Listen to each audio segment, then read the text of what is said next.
হ্যাঁ ভাই, আপনাকেই বলছি। পকেটে বা ব্যাংকে কি কিছু টাকা জমেছে, আর সেই টাকাটা কোথায় রাখবেন সেটা নিয়ে কি রাতের ঘুম হারাম হয়ে গেছে? আপনার অবস্থা আমি বুঝতে পারছি। টাকা জিনিসটাই এমন, পকেটে থাকলে সুরসুরি দেয়, আর ব্যাংকে থাকলে মনে হয় ইঁদুরে খেয়ে ফেলল। সকালে ঘুম থেকে উঠলে বড় মামা পানের পিক ফেলতে ফেলতে বলে, বাবা জমি কিনে রাখ, জমি হলো খাঁটি সোনা, ওটার দাম বাড়ে ছাড়া কমে না। আবার বিকেলে চায়ের দোকানে বসলে বন্ধু বলে, আরে ধুর, জমিতে অনেক ভেজাল, মামলা মকদ্দমা, তার চেয়ে সোনা কিনে রাখ, বিপদের দিনে সোনাই আসল বন্ধু। আপনি এখন মাঝ দরিয়ায় হাবুডুবু খাচ্ছেন। ডানে তাকালে জমি, বামে তাকালে সোনা। এখন আপনি কি করবেন? টাকা কি মাটিতে পুঁতবেন, নাকি সিন্দুক ভরে চোরের অপেক্ষায় থাকবেন? দাঁড়ান, টেনশন নেবেন না। আজকের এই ভিডিওতে আমরা এই জমি বনাম সোনার মহাযুদ্ধের রেফারি হব। আমরা দেখব দীর্ঘমেয়াদে কে আপনাকে রাজা বানাবে আর কে আপনাকে ফকির বানিয়ে রাস্তায় নামাতে পারে। ভিডিওটি শেষ পর্যন্ত দেখুন, কারণ ভিডিওর শেষে আমি এমন একটা সিক্রেট ফর্মুলা বা গোপন টোটকা দেব যা আপনার বড় মামা বা পাড়ার ওই জ্ঞানী আঙ্কেলও জানে না। তো পপকর্ন হাতে নিন, সিট বেল্ট বেঁধে নিন, চলুন শুরু করি বিনিয়োগের মহাযুদ্ধ। বিনিয়োগের দুনিয়ায় আমাদের সবার প্রথম পছন্দ সচরাচর দুটি: এক, জমি বা ফ্ল্যাট, যাকে আমরা বলি রিয়েল এস্টেট, আর দুই, গোল্ড বা সোনা। বাঙালি হিসেবে আমাদের ডিএনএতে একটা কথা লেখা আছে, মাটি আর সোনা কখনো হয় না কোনা। কিন্তু এই কথাটা কি আজও সত্য, নাকি এর মধ্যে কোনো শুভঙ্করের ফাঁকি আছে? আসুন প্রথমে কথা বলি আমাদের প্রথম প্রতিযোগী মিস গোল্ড বা সোনাকে নিয়ে। সোনা হলো বাঙালির ইমোশন আর ভাবিদের অহংকার। সোনা শুধু ধাতু নয়, এটা হলো শ্বশুর বাড়ির মান সম্মান মাপার যন্ত্র। মেয়ের বিয়ে সোনা লাগবে, ছেলের বউ ভাত সোনা লাগবে, স্ত্রীকে মানাতে হবে সোনা লাগবে। সোনার সবচেয়ে বড় সুবিধা হলো এর তারল্য বা লিকুইডিটি। লিকুইডিটি শব্দটা একটু কঠিন লাগছে, দাঁড়ান সহজ করে বলি। লিকুইডিটি মানে হলো বিপদের সময় কত দ্রুত আপনি জিনিসটা বেচে টাকা পকেটে ভরতে পারেন। ধরুন রাত 3টের সময় আপনার এমার্জেন্সি টাকার দরকার পড়ল, আপনি কি আপনার জমির এক কোণা বা বাথরুমটা ছিঁড়ে নিয়ে বিক্রি করতে পারবেন? পারবেন না। জমি বিক্রি করা মানে হলো জুতো ক্ষয় করা। কিন্তু আপনার ঘরে যদি সোনা থাকে, সেটা নিয়ে সকালে দোকানে গেলেই পকেটে ক্যাশ টাকা। সোনা হলো আপনার বিপদের বন্ধু, যে কখনো বিশ্বাসঘাতকতা করে না। দ্বিতীয়ত, সোনা হলো মুদ্রাস্ফীতি বা ইনফ্লেশনের জম। মুদ্রাস্ফীতি হলো সেই নীরব চোর যে আপনার টাকার মান কমিয়ে দেয়। যখনই চাল ডাল তেলের দাম বাড়ে, টাকার মান কমে, তখনই সোনার দাম বেড়ে যায়। অর্থাৎ সোনা আপনার টাকার ভ্যালু ধরে রাখে। সোনা হলো সেই ছাতার মতো যা আপনাকে ছাতার হাত থেকে বাঁচায়। কিন্তু দাঁড়ান, সব কিছুই কি ভালো? না, এখানেও কিন্তু একটা বড় বাঁশ আছে। সোনার একটা বড় সমস্যা হলো এর নিরাপত্তা।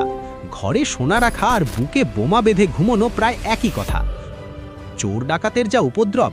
আপনি হয়তো ভাবছেন ব্যাংকের লকারে রাখবেন, কিন্তু সেখানেও তো বছর বছর চার্জ দিতে হয়। অর্থাৎ আপনার সোনা পাহারা দেওয়ার জন্য উল্টো আপনাকে টাকা গুনতে হচ্ছে। তাছাড়া আপনি যখন গয়না কেনেন তখন মজুরি বা মেকিং চার্জ দেন। আবার যখন বিক্রি করতে যান তখন দোকানদার একটা আতশ কাঁচ দিয়ে দেখে বলবে, ভাবি খাদ আছে, 20% কম পাবেনে। মানে কেনার সময় বেশি, বেচার সময় কম। লস প্রজেক্ট না তো? সোনা কিনে আলমারিতে তুলে রাখলে সেটা আপনাকে কোনো ভাড়া দেয় না, ডিভিডেন্ড দেয় না, শুধু চুপচাপ বসে থাকে। এবার আসি আমাদের দ্বিতীয় এবং হেভিওয়েট প্রতিযোগী মিস্টার ল্যান্ড বা জমির কাছে। আমাদের সমাজে যার যত জমি তার তত দাপট। জমি কিনলে নাকি ছাতি 3 ইঞ্চি চওড়া হয়ে যায়। লোকে বলে অমুকে তো জমিদার। জমির সবচেয়ে বড় সুবিধা হলো ক্যাপিটাল অ্যাপ্রিসিয়েশন বা দাম বৃদ্ধি। আজ যে জমিটা আপনি কিনলেন, 10 বছর পর সেটার দাম আকাশ ছোঁয়া হতে পারে। বিশেষ করে যদি জমির পাশ দিয়ে কোনো রাস্তা বা মেট্রো রেল যাওয়ার প্ল্যান থাকে, তাহলে তো কথাই নেই, আপনি রাতারাতি কোটিপতি হয়ে যাবেন। সকালে উঠবেন ফকির হয়ে, আর বিকেলে ঘুমানোর আগে দেখবেন আপনি এলাকার ডন হয়ে গেছেন। তাছাড়া জমি বা ফ্ল্যাট থেকে আপনি ভাড়া পেতে পারেন। মানে আপনি ঘুমিয়ে থাকবেন, নাক ডাকবেন, আর মাস শেষে ভাড়াটিয়া এসে আপনাকে টাকা দিয়ে যাবে। একেই বলে প্যাসিভ ইনকাম, টাকা কামানোর মেশিন। কিন্তু এখানেও একটা বড় দীর্ঘশ্বাস ফেলার সময় এসেছে। জমি কেনা কি এতই সহজ? জমির ব্যবসায় নামলে আপনাকে হতে হবে বাঘের মতো সাহসী আর শিয়ালের মতো ধূর্ত, কারণ এখানে পদে পদে বিপদ। প্রথমত, এন্ট্রি ব্যারিয়ার, মানে জমি কিনতে গেলে পকেটে মোটা অঙ্কের টাকা থাকা চাই।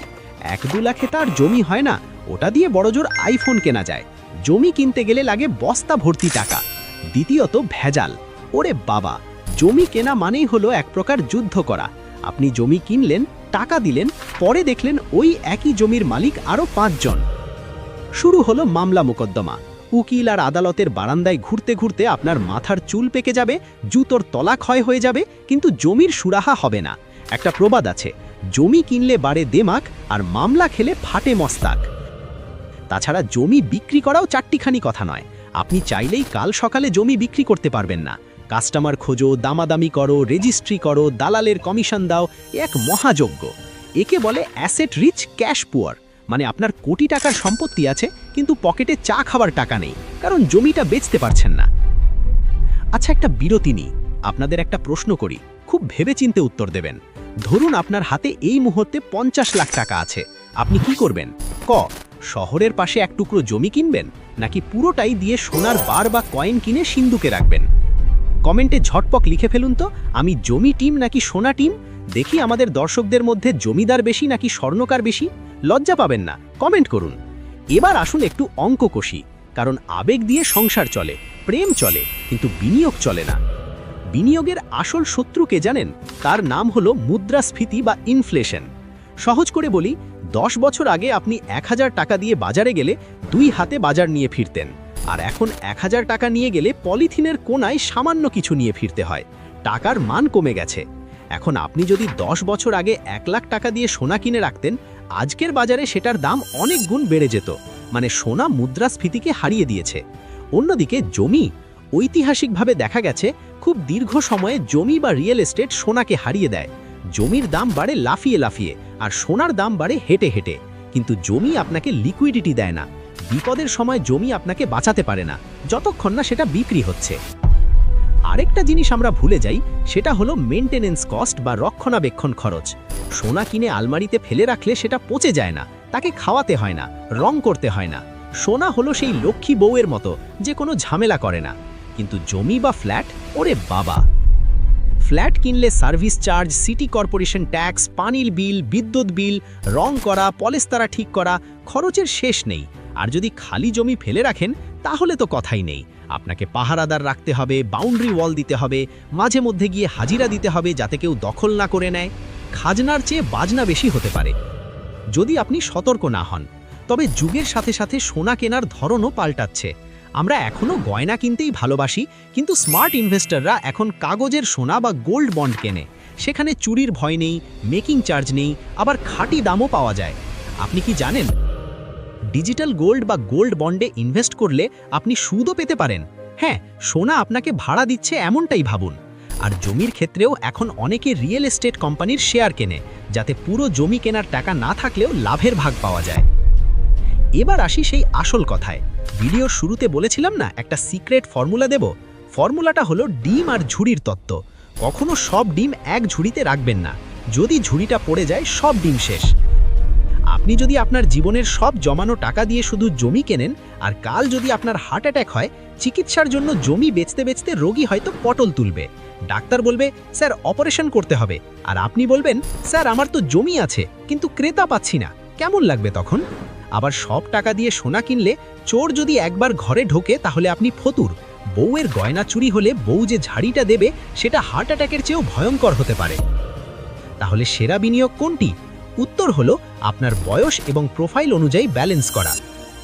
যদি আপনি তরুণ হন, রক্ত গরম, ঝুঁকি নেওয়ার ক্ষমতা আছে, আর টাকাটা আগামী 10-12 বছর আপনার দরকার নেই, তাহলে চোখ বন্ধ করে জমি কিনুন।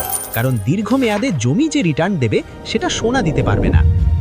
জমির দাম 10 গুণ হতে পারে, সোনার দাম হুট করে 10 গুণ হয় না। জমি হলো টেস্ট ম্যাচ, ধৈর্য ধরলে সেঞ্চুরি নিশ্চিত।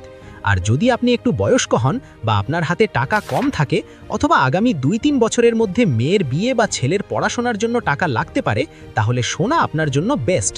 কারণ সোনা হলো টি20 ম্যাচ, যখন তখন রান তোলা যায়, মানে ভাঙানো যায়। বন্ধুরা, বিনিয়োগ মানে শুধু লাভ খোঁজা নয়, মনের শান্তি খোঁজা। জমি আপনাকে ক্ষমতা দেবে, সোনা আপনাকে নিরাপত্তা দেবে। জমি হলো সেই রাগী বডি বিল্ডারের মতো, যে নড়তে চড়তে সময় নেয়, কিন্তু একবার মারলে প্রতিপক্ষ শেষ। আর সোনা হলো সেই নিনজার মতো, যে খুব দ্রুত মুভ করে এবং বিপদে আপনাকে বাঁচায়। তাই বুদ্ধিমানের কাজ হলো পোর্টফোলিও মিক্স করা। ধরুন আপনার 100 টাকা আছে, 50 টাকা দিয়ে জমি বা ফ্ল্যাটের ডাউন পেমেন্ট দিন, 30 টাকা দিয়ে সোনা বা গোল্ড বন্ড কিনুন, আর বাকি 20 টাকা ব্যাংকে বা ব্যবসায় রাখুন। একেই বলে স্মার্ট ইনভেস্টর। শুধু শর্মা আঙ্কেলের কথা শুনে সব টাকা এক জায়গায় ঢালবেন না, নিজের বুদ্ধি খাটান। যাই হোক, জমি কিনুন বা সোনা কিনুন, আসল কথা হলো টাকাটা নষ্ট করবেন না। আইফোন বা ফালতু গ্যাজেট কিনে টাকা ওড়াবেন না, কারণ শো অফ করে আপনি হয়তো দুদিনের জন্য হিরো হবেন, ফেসবুকে লাইক পাবেন, কিন্তু দিন শেষে পকেট খালি থাকলে কেউ চিনবে না।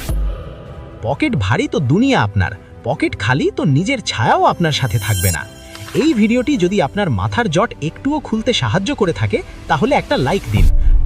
আর আপনার সেই বন্ধুকে শেয়ার করুন যে সারা দিন জমি কিনবো করে, কিন্তু পকেটে ফুটো পয়সাও নেই।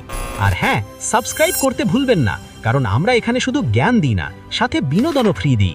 দেখা হবে পরের ভিডিওতে, ততক্ষণ পর্যন্ত বিনিয়োগ করুন, কিন্তু সাবধানে। আল্লাহ হাফিজ।